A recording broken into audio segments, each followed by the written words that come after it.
OnePlus X hands-on at a press conference held yesterday. OnePlus presented their third phone, the OnePlus X. The OnePlus X is a significant departure from the flagship killer mantra that followed the past two models. This time, OnePlus focused more on delivering a compact device that still retained a good deal of features and specifications but wasn't really a flagship device anymore. OnePlus X hands-on. Don't get us wrong, the OnePlus X is a capable device on its own just as well. It's just that it's targeted at another market segment. OnePlus has gone to great lengths to assure there is a premium feel about the phone, and their attention to detail and marketing to it is just as high as before. OnePlus X at a glance: body, metal frame plus glass/ceramic back display, 5.0-inch, 1920 x 1080 resolution AMOLED chipset, Qualcomm Snapdragon 801 with 2.3 GHz quad-core CPU, Adreno 330 GPU and 3 GB RAM storage, 16 GB, expandable via microSD card slot camera, 13 megapixel ISO CELL rear camera, phase detection autofocus, single LED flash, 1080p.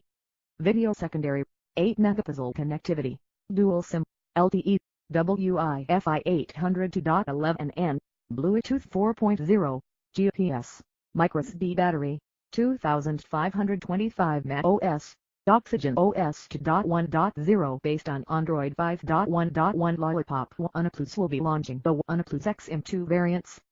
The mass market version will be the more affordable Onyx Black variant with a glass back, but there is also the ceramic variant, which will not only be available in limited markets but also in limited numbers. The ceramic version will be made available a bit later than the standard issue black one, November 24th, and for now it will be available only in the EU and India. The OnePlus X will be launching on November 5th in the EU and India and on November 19th in the US.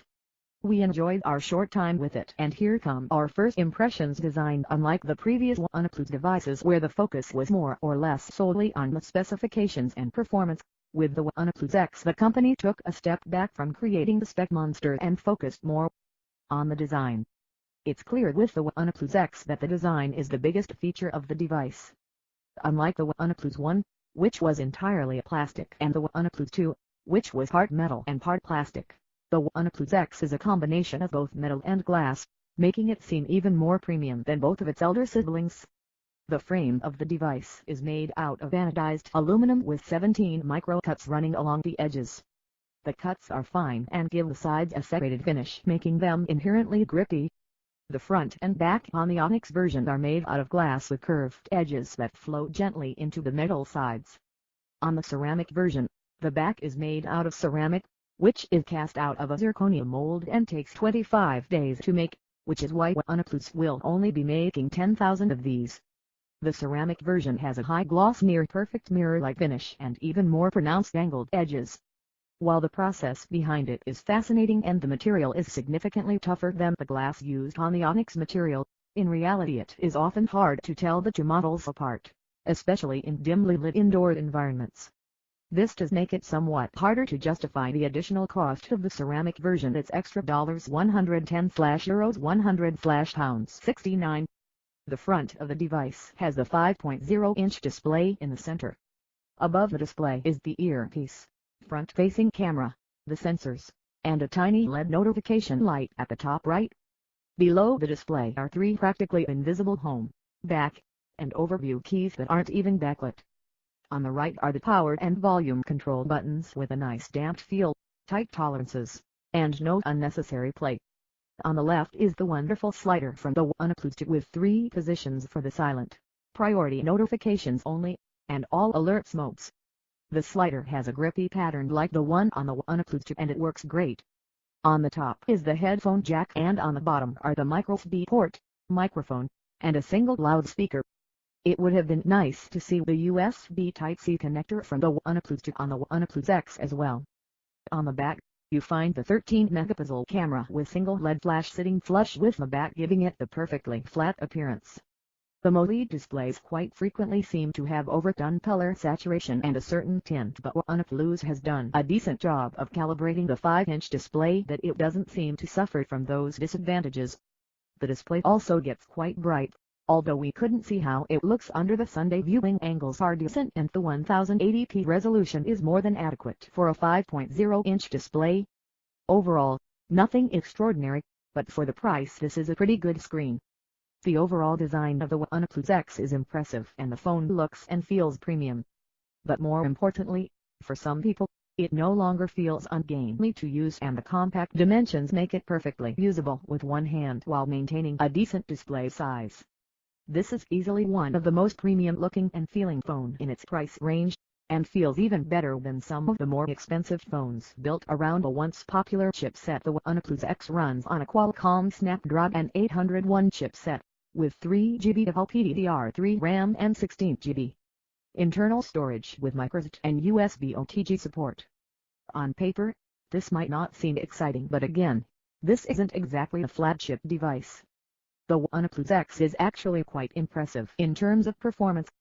Snapdragon 801 might seem long in the tooth now, but being an 800 series chipset it still packs a punch and handily blows the Snapdragon 615, seen on some of the rival devices, out of the water. The phone worked smoothly and X opened, closed, and switched quickly. The overall performance during our quick hands-on was definitely impressive, and assuming it is able to maintain that over a period it shouldn't be a cause for concern to anyone. On the software side, the OnePlus X runs on Oxygen OS 2.1 based on Android 5.1.1 Lollipop. The software is more or less identical to that on the OnePlus 2. There is a new FM radio app which in theory should be a good thing, but considering OnePlus 2 still has plenty of bugs to iron out, we hope the OnePlus X is more polished than its elder sibling. The OnePlus X is also a dual SIM phone, although the second SIM slot is shared with the microSD, so you can either have a second SIM or a microSD but not both. You're bound to have a microSD in as there is only 16GB of internal space, so we guess few people would use it for its dual SIM functionality. In terms of other connectivity features, there's the usual LTE, Wi-Fi, Bluetooth, and GPS, but once again, there is no NFC like on the OnePlus 2. Camera: the OnePlus X has a 13-megapixel ISOCELL camera on the back with f2.2 aperture and higher head phase detection autofocus. It can also record 1080p video, which seems like a deliberate cut down considering the chipset does support 4K on other devices, such as the Xiaomi Miles 4. The front camera has a resolution of 8 megapixels with fixed focus and f2.4 aperture. The image quality can vaguely be described as good. We could only test it indoors in poor lighting conditions. Considering the odds were stacked against it, we'd say the camera fared well, and despite the lighting, the images are usable with good amount of detail and acceptable amount of noise. We'd like to test it more thoroughly in different lighting conditions, but from our brief experience with it, we are willing to bet the overall image quality is going to be pretty good. The camera speed is also impressive. The camera launches and shoots quickly. The phase detection autofocus occasionally falters, but it's still quick even in low light. The camera software is similar to the one on the OnePlus 2, which means it's really not very good. It follows the Google Camera app too closely, which honestly is far from user-friendly. There aren't many shooting options available, and the app makes you feel like a novice who has just figured out how to take a picture. Those who want more control are bound to be left frustrated. The camera app doesn't have any quick launch gesture by default, but you can assign any of the capacitive buttons below the display to launch the camera by double tapping, but this only works if the phone is unlocked. Wrapping it up, OnePlus wasn't keen on letting people spend too much time with the devices, and we wish we could have tried a few more things, but then again, that's what the full review is for. From what we gathered from this brief hands-on, the OnePlus X is a very solid contender for the best mid-range smartphone of the year. At $249/euros 269/pounds 199 for the Onyx Black version, OnePlus has once again set the bar with the pricing, and from what we could tell, there doesn't seem to have been any compromises made to reach that point. The OnePlus X has good design, good display, and good performance. In the end, the catch will always remain OnePlus' frustrating invoice system and the lackluster after-sales support. Not to mention the software issues that will invariably crop up due to the company's lack of experience in the field. Is the phone really worth dealing with all that? Is something we will find out only after a full review.